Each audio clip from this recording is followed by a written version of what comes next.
Welcome back to Metal Heroes Review, episode 101. We're here reviewing episodes 46 and 47. Like in the case of the last few episodes, we have some final appearances here. First of which, in episode 46, we use the return of Desmond, where he basically comes to a genius idea to use the recurring character Henry Rudkin to spread a rumor about Jiraiya to break down his emotional support. And the rumor is that he is manipulating Pico for his own personal greed, per se. And somehow that the whole area is basically, and the whole family's being ridiculed for this. At one point, the people running the building actually were considering kicking out the family out of the building because of this nonsense. Heck, we even see returns of Baron Owl, Wild, and Mafu. Great to see these guys again. In the case of Baron Owl, this actually is the first time he's been seen at this point. Like, when was the last time he appeared? Well, in the case of Wild and Mafuba, last time these two appeared was back in like episode 40. As for Baron Owl, this actually is the first time he's been seen at this point since episode 38. So, eight episodes after his last appearance. Not bad. It's better than we did before between appearances, between 19 and 37, which was 18 episodes. Yeah, that's a really long gap in the show. Really long gap. Like, if you want to ask what was the longest gap between episodes, it's probably Rocket Man, because I'm not counting 29 because that's basically stock footage for him. But for him, 30 episodes. For Feast Ninja Gamma, 29. Yeah. And they don't believe him over this rumor, so they all basically kind of turn on him, per se. Yeah, and they have fighting him, of course. Now, in case you're wondering, though, do these characters, do they appear in the following episodes? Mafuma returns in episode 49, so that's why he returned. Surprisingly, in episode 46, no Madam Spider this episode, which was interesting. Not sure why, but okay. Yeah.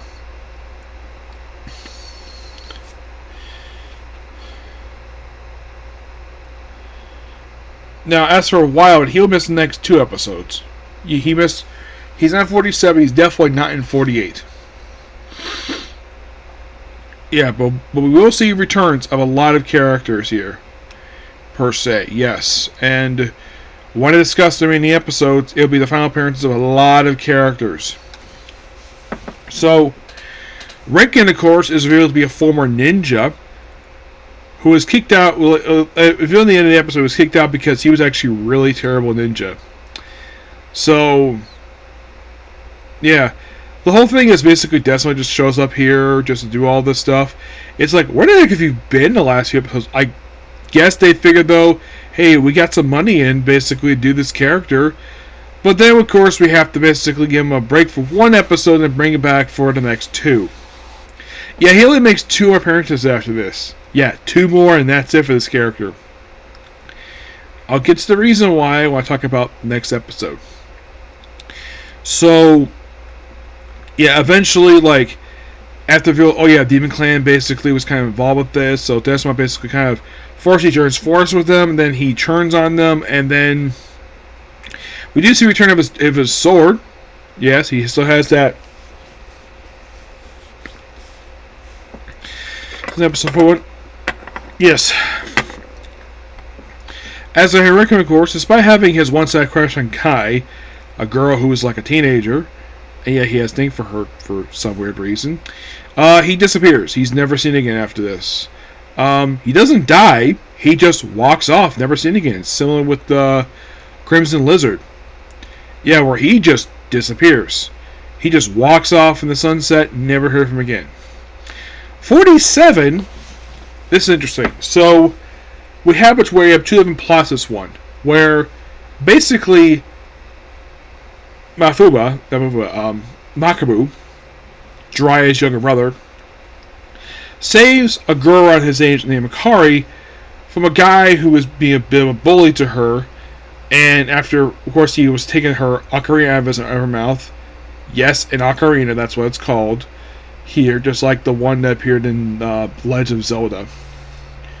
So, it could look like a mini flute, that's basically what it is. So, he cleans it off, of course, just be nice, because the kid basically put his mouth on something that's actually not his.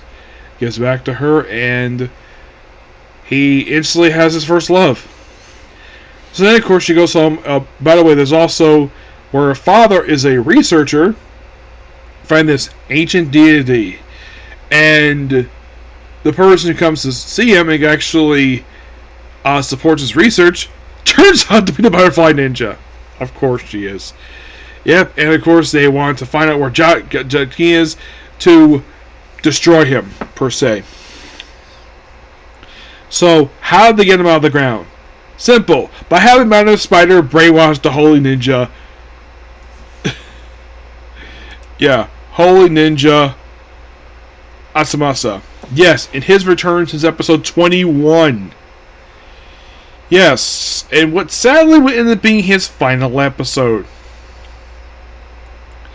Yeah, as for the reason for this, of like, why in the world this would be his final episode, and why doesn't he return basically after this, I don't know. It's weird. Like, he doesn't walk up the sunset like other characters do, but yeah, so yeah, eventually, of course, thanks to very great game of action here, everyone gets involved here. We see Rhea again, obviously, because she's basically been I think since like episode like 32, she's been like pretty much been a permanent member of the cast. She has not missed an episode since like the last episode she missed was episode 31. That was the last time she missed because at first she was a recurring character at first, debuting in episode 1 during the first 2 episodes, and then popped up again in 4. Was recurring for a bit, and then 13 she was taking out the show, and then she came back in 2024, popped up a few times afterwards, but since 32 she's been a regular character of the cast. She's basically worked with the main characters a lot since then. Yep. So, by the way, the Holy Ninja is free from his manipulation, from his brainwashing from Madam Spider, thanks to Akari playing her ocarina, which of course has him also do a new ability for Madam Spider, like the art of untamed hair, this yellow hair that she apparently has. Then Jiraiya, of course, cuts it, and at one point you have Jixing and Steel, looks like about to destroy it with a drill missile. But lucky enough, basically they were able to free it, thanks to, of course, the Holy Ninja being freed from it, and then Jiraiya basically uses it to destroy the missile, and then Demon Clan disappears. And as for the Holy Ninja, he's seen with the group, and then he never returns ever again. He just... That's the last time we see him. Great, they brought back the character again, but he is a good character. I kind of wish they had brought him back for the final episodes, but this said that proved to be his final appearance in the show. I don't know why. Like, it's weird. The fact that they brought this character back after... Like, it had been 26 episodes since his previous appearance. And that was his debut episode. And they bring it back here. And then they do nothing with him. He doesn't die. He doesn't walk out in the sunset like in the case of Crimson Lizard. I'm like... Well, in the case of Jail Ninja Haru, at least basically he decided just to go home. So at least basically he was written the show that way. It was a nice way to write him out. But in the case of these other ones, I'm kind of like, what was the purpose of basically bringing these characters back? At least Sound Ninja Urara basically, at least he waited a good period of time after he appearances. Him for like 26. But if you want to establish a record of who has the longest time between episodes, it's Rocket Man. But don't worry, he'll be back. Don't worry. And there'll be some final appearances coming up really soon, within the next few episodes. Oh yeah, definitely. Will these characters die? Well, you'll find out and see. By the way, Fu was actually not in 48 at all. Nope, he is not there. Yeah, he is absent. The only character will return. Well, we'll see return of one. I can't confirm that he is 948. Neither is Wild.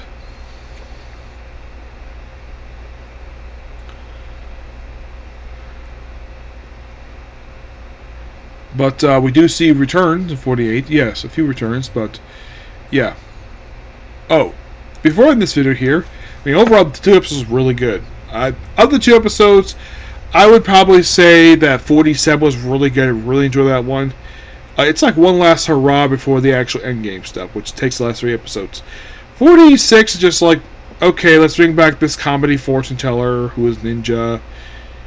And the only thing nice about it was return to like 3 ninjas, like 2 of whom were previously seen in episode 40. I mean, it's also nice to return of Baron Owl. Great to see this guy again because he's a great character.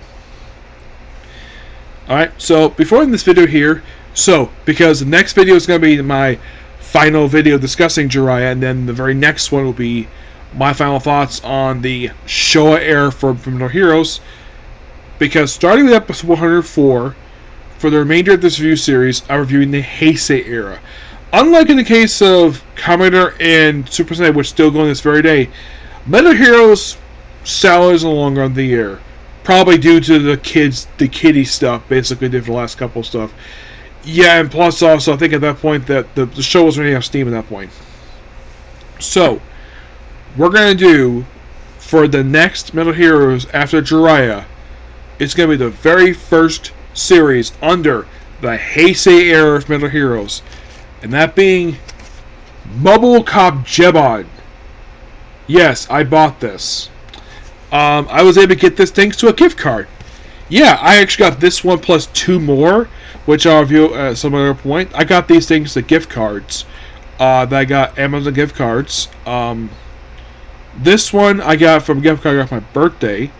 The other 2, the second one I got because of a gift card, because I saved with fetch points and getting points for my work. To get Amazon gift card. And the other one was basically a gift card my dad just gave me for my pure random.